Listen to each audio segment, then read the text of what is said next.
I don't know way but আমি কোনো কিছু সহজভাবে নিতে পারি না। দিন শেষে সব কিছু আমাকে অনেক ভাবায়। খুব ছোট ছোট জিনিসও আমার মুড অফ করে দেয়।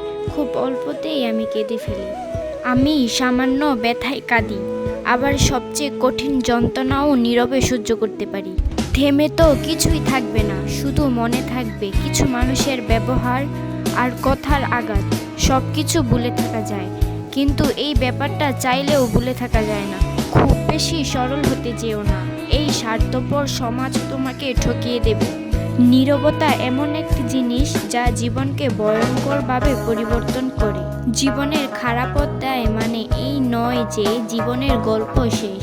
প্রতিটি আঘাত জীবনে কিছু না কিছু শিখায়। সৃষ্টিকর্তা কখনো কাউকে খালি হাতে ফিরায় না। ধৈর্যের শেষটা একদিন সুন্দর হবে। জীবনে চরম সত্যিটা হলো সবকিছু মেনে নিতে হয়, যত কষ্টই হোক না। বাস্তবতা যখন যে পথে নিয়ে যায় সে পথেই হাঁটতে হয়।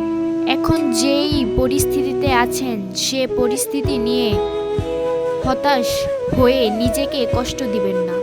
ধৈর্য ধরেন।